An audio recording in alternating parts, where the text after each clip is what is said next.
안녕하세요. 오늘은 한번 긴급하게 강의 요청이 들어와서 한번 강의를 지금 시작하고 있습니다. 자, 오늘의 강의는 뭐냐고요? 오늘의 강의는 저기 그 주식 통찰 강의인데, 이거 녹화가 되고 있나요? 주식 통찰 강의인데, 저기 뭐냐?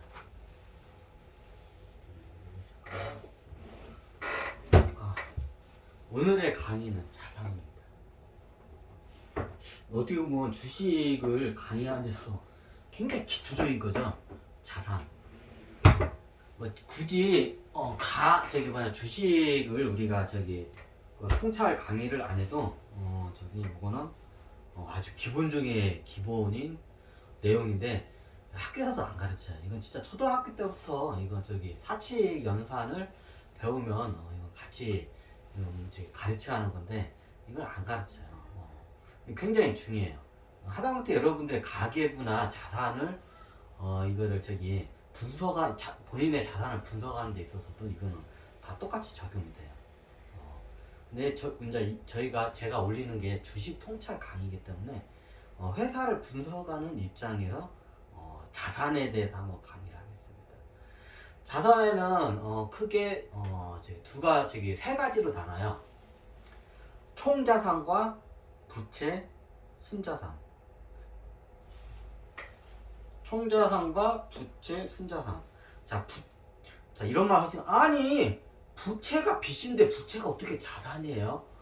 자산 맞아요. 자, 내가 땡전 한 푼 없는데, 갭투자가 대표적이죠? 땡전 한 푼 없이 부동산을 사죠? 갭투자가. 요즘 같은 경우에는 전세가가 더 높은 데가 많다고 해요. 아파트가 시세보다 전세가가 높은 데가 많다고 해요. 그럼 어떻게 해요? 그걸 일명 갭투자라고 하죠. 자기 돈 땡전 한 푼 들이지도 않고도 전세를 내놓고 집을 굉장히 많이 살 수가 있어요. 자기 돈 10원 한 장 안 돼도. 그러면 자기 돈 10원 한 장 안 됐지만 그게 자기 자산 아닌가요? 자기 자산이죠. 전세도 일종의 부채 개념으로 보셔야 돼요. 그것도. 자, 이해가 되시나요? 자, 그러면 여기서 그냥 너무 옆으로 세면 여러분들이 헷갈리니까 예시를 많이 들어달라고요. 그럼 많이 헷갈릴 건데 일단 예전에도 이런 강의를 많이 했는데 이게 좀 사람들이 개념을 잘 못 잡아요. 하다못해 이게 주식 분석하는 애널리스트나 뭐 이런 양반들도 하긴 하는데 그 중요성을 별로 그렇게 안 봐요. 근데 굉장히 이건 아주 기초적인 분석이에요. 근데 이거를 갖다가 저도 공시를 하면 이걸 굉장히 쉽게 이렇게 나올 줄 알았더니 요즘은 공시가 그나마 주식 공시가 굉장히 쉬워졌어요. 예전에는 공시 제가 한 2010년대에 공시 봤을 때 정말로 하얀 건 종이고 검은 것도 글씨라고 뭐라고 쓰인지 몰라요. 제가 이제 저 같은 경우 그걸 역으로 분석해요. 공시를 갖다가 일부러 어렵게 막 꼬아가지고 하는 회사들이 많아요. 뭔가 비리가 있다. 속에 뭔가 구린 게 많은 회사들 특징이에요. 그 회사들은 투자자들이 회사에 대한 자세한 내역을 아는 거를 원할까 안 할까? 대부분 회사들은 그걸 싫어해요. 싫어요. 그냥 멍청하게 우리들이 그냥 움직이는 대로 그냥 개미들이 움직이고 멍청하게 그냥 돈이나 그냥 이뤄줬으면 좋겠어. 그렇기 때문에 보통 공시를 다 어렵게 만들어요. 그러니까 요즘은 그나마 공시가 굉장히 쉬워졌어요. 좀 제가 제안을 하나 좀 할까요? 공시를 할 때 마지막 분기까지 필요 없고 연말 정산할 때 요거를 좀 제대로 좀 이거 쉽게 해주세요. 그 회사의 자산이 이게 총 자산과 부채와 순자산을 딱 이거를 보기 좋게 해주고 이 회사가 가지고 있는 자산의 그 내역을 한번 쫙 내역서를 갖다가 일률적으로 그걸 정리를 한번 해줘야 돼요. 그리고 부채도 있으면 그 부채가 어떤 특성의 부채고 어디에 짓고 매 금융권에 있고 이제 그런 거를 해야 돼. 근데 그런 거를 공시를 안 해. 공시를 하는 걸 못 봤던 것 같아. 뭘 해도 이상하게 해요. 예전에 한진해운 제가 예전에 분석했을 때 망하기 직전에 어쩔 수 없이 그걸 공시를 그걸 해요. 얘네들이 이제 우리는 저기 좀 하다. 근데 들게 어려워. 그것도 이제 쉽게 한다고 했는데 전문 용어들이 겁나 있어서 뭐라고 써야지 저도 몰라요. 그거를. 근데 이게 분석을 잘 해서 쉽게 해주면 하거든요. 자, 이게 자산에 이제 이거는 총자산, 부채, 이제 순자산이 있고 보통 우리가 이제 회사를 분석하면 똑같아요. 개인이 갖고 있는 것인데 회사가 갖고 있는 자산은 크게 네 가지예요. 크게 네 가지, 다섯 가지인가? 다섯 가지예요. 크게 그 다섯 가지. 근데 이걸 이상하게 저거는데 이게 이거는 저거는 이건 그냥 말하고 여기서 갈까요? 나중에 뭐 디테일하게 하면 회사가 갖고 있는 자산에 대해서 총 자산. 자, 총 자산은 일단 이 회사를 다 팔아 제끼면 얼마가 나와? 그 부동산이든 뭐든 다 팔아 제껴가지고 현금화 시켰을 때 그 돈이 총 자산. 그럼 이 회사가 빚이 있겠죠, 부채가 있겠죠. 그럼 그 부채를 빼면 순수한 내 자산. 너무 당연하죠. 자, 어떤 회사들은 총 자산이 예를 들어서 10조 원인데 부채가 20조 원인 회사도 있어요. 우리나라도 많아요. 여러분들이 몰라서 그러지 나 지금 이게 분식회계고 다 꽁꽁 싸매고 다 감추고 있을까 그러지 겁나 많아. 우리나라 지금 회사를 갖다 팔아 제끼면 10조 원밖에 안 돼. 근데 빚이 20조 원이야. 자본 잠식을 넘어서 빚이 더 많아. 그거 어떻게 다 꽁꽁 숨기고 있어. 그런 회사도 겁나 많아. 근데 그런 거를 저기 투자자들이나 개인 투자자나 이런 투자자들이 아는 거를 회사가 원할까 안 할까 원치 않아요. 그래서 그런 걸 공시도 않고 공시를 이제 해도 막 이상하게 드럽게 막 꼬아가지고 어렵게 해가지고 공시를 내놔요. 이유가 그래요. 이거 좀 공시 제도를 바꿔야 돼. 굉장히 간단해요. 자, 이게 총 자산에 대해서 설명드릴게요. 총 자산은 이 회사의 모든 자산을 지금 다 팔아가지고 현금화 시킨 게 총 자산이에요. 이제 빚은 이제 아직 이거는 갖다 이거 빼버리고 이제 이 회사가 총 자산이 모든 걸 다 팔아가지고 현금화 시켰을 때 그 돈이에요. 그게 총 자산. 그럼 보통 기업이나 가게나 좀 비슷해요. 예전에 제 가게의 그 자산에 대해서 한번 제가 오픈을 한 적이 있는데 비슷해요. 뭐든지 기업이든 가게든 법인이든 이게 크게 큰 종류가 5개의 자산으로 나눠져요. 자, 하나하나씩 할게요. 간단하게 할게요. 총 자산을 이 회사를 팔아 제끼가지고 현금화시키는 총 자산을 다 팔면 이게 5개로 나와요. 예전에도 제가 강의를 했는데 첫 번째 이게 제일 중요해요. 요즘 현금이 깡패라고 하죠. 요즘 현금 있는 사람이 장땡이죠. 현금이 깡패라고 하죠. 첫 번째 자산, 현금. 이거 기업에서는 뭐 유동성, 비유동성 이상하게 하는데 그거를 제끼고 자산의 딱 근원적인 거를 여러분들이 쉽게 이해하기 위해서 딱 5개. 여러분이 이미 다 알고 있는 자산이야. 첫 번째 뭐예요? 현금. 현금 뭐예요? 돈. 그냥 머니 보여주려고요. 자, 이거. 네, 이렇게 할까요? 자, 뭐야? 현금. 현금. 머니. 현금이에요. 그냥 현금. 그 은행에 있든 금고에 있든 현금. 그냥 현금. 그러니까 이게 뭐냐, 주식을 분석할 때 이제 여러 가지 있는데, 그거는 일단 제가 하고, 여러분들이 당연히 알고 있는 거야. 근데 이게 전문가들이 자기네들끼리 아는 그 용어나 이게 굉장히, 이걸 바꿔야 돼요. 내가 한번 이거 강의를 하려고 했는데, 공시를 이거를 해야 돼.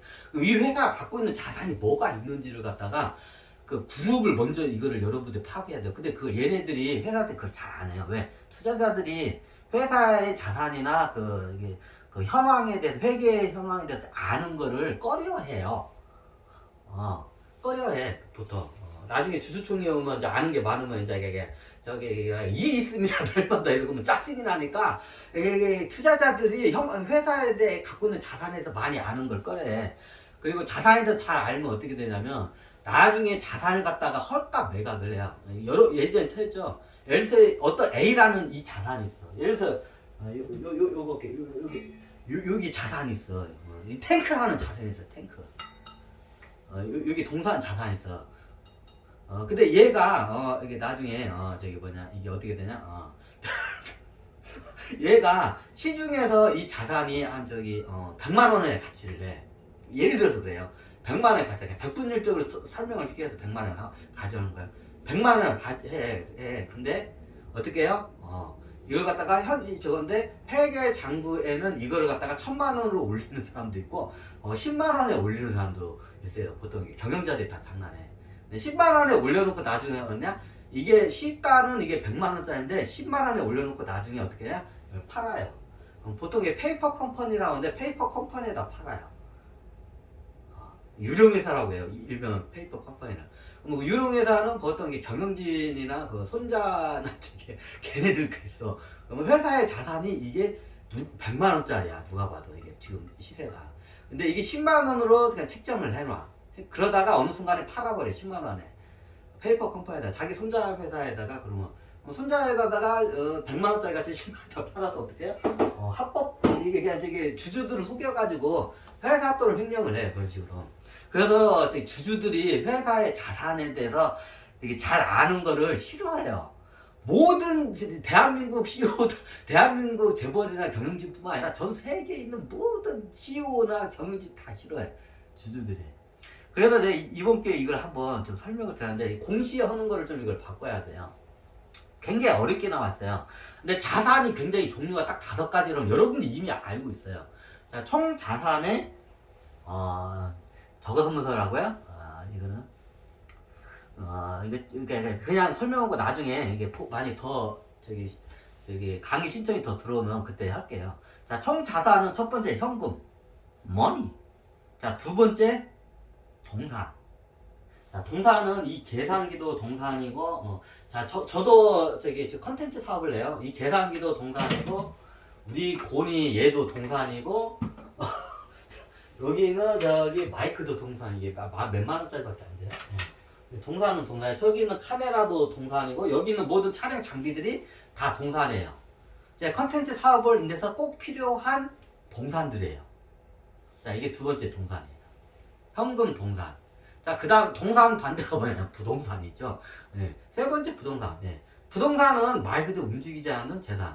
뭐 상가, 빌딩, 땅, 뭐 기타 등등 여러 가지 땅, 빌딩, 상가, 사무실, 그리고 뭐 항만 뭐 이런 여러 가지 이게 부동산이 있어요. 자, 이게 여기서 디테일한 거는 나중에 설명드리고, 자, 세 번째 부동산. 어디 다 똑같아. 여기서 크게 벗어나는 게 없어요. 자, 네 번째 자산이 뭐냐? 이제 이게 금융자산이에요. 자, 대표적인 게 회사들이 자기 뭐 지주회사 같은 자기 자회사를 주식을 겁나게 많이 갖고 있죠. 네, 금융자산이에요. 자, 어디다가 회사가 다른 데다 저기 채권을 돈을 빌려줄 수가 있어요. 잠깐. 그럼 그에 따른 이자도 받고 그러겠죠. 그러면 채권도 금융자산이에요. 어음도 금융자산으로 들어가나? 나중에 뭐 공사나 하고 물품을 납품했는데 아직 돈이 안 들어오고 나중에 들어와. 어음 같은 게 있어요. 이것도 약간 금융자산으로 이것도 봐야 하나? 이것도 금융자산으로 봐야 할 거예요. 자, 이런 거에서 이런 거에 장난을 많이 쳐요, 보통 경영진들이.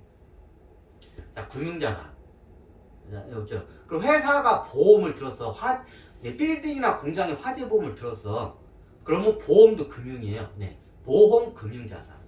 나중에 공장이 불이 타가지고 홀라당 타면 망하지만 홀라당 타도 보험금이 나와요. 안전에 대한 금융자산이에요. 요것도 금융자산이에요. 자, 주식, 채권, 보험 이게 대표적인 금융자산이에요. 그 종류가. 나중에 저기 회사에 갖고 있는 자산은 따로 설명드릴게요. 여기서 총 자산을 설명하니까 간단하게 설명은 나중에 그건 따로 설명드릴게요. 자, 요게 네 번째, 다섯 번째. 무형자산. 자, 무형자산이 뭐냐? 자, 삼성전자가 나노 기술을 갖고 있어요. 이게 동산으로 봐야 하나요? 부동산으로 봐야 하나요? 안 보죠. 뭐 저기 예전에 신풍제약이 저기 시대의 약을 저기 그 개발을 해가지고 막 저기 떡상을 했어. 막 저기 몇 배냐? 막 2, 30배 떡상을 했어. 왜 떡상을 하냐요? 신풍제약이 신의 약이라는 그걸 갖다가 이걸 갖다가 개발을 해가지고 그 무형자산의 가치를 시장에서 크게 보기 때문에 주식이 뻥튀기가 된 거예요. 자, 이게 무형자산이에요. 자, 무형자산이 우리가 가수들이 노래 부르고 작사 작곡가들한테 뭐 권한 있죠? 저작권이 그것도 무형자산. 자, 우리가 책을 써요. 공인중개사 책인데, 자, 이게 누군가 이 책을 썼겠죠. 이 책에 대한 작가한테 권한이 있겠죠. 저작료가 들어오겠죠. 이것도 무형자산. 회사 같은 게 대표적인 무형자산이 여러 가지가 있는데 최고 대표적인 게 뭐냐, 연구자산. 연구를 하고 있는데 지금 현재는 이게 돈의 가치가 없는데 나중에 이게 개발이 연구가 이게 완료되고 상업화가 성공을 하면 어마어마한 부가가치의 수익을 내요. 그러니까 제약산업, 반도체, 이런 첨단 사업이나 IT 산업이 대표적이죠. 바이오 산업도 그렇고. 이게 연구 관련 집합적 산업. 그리고 저작권 그런 것도 있고, 그리고 이게 대표적인 게 경영권이라고 해요.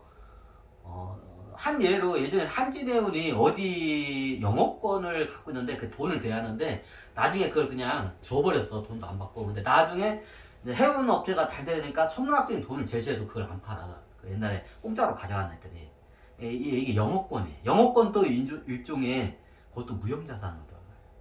그래서 총 크게 이 자산 5개 안에 그룹으로 들어가요. 여기서 한번 총 자산에 대해서 간단하게 한번 설명을 해주니까 한번 끊고 가겠네.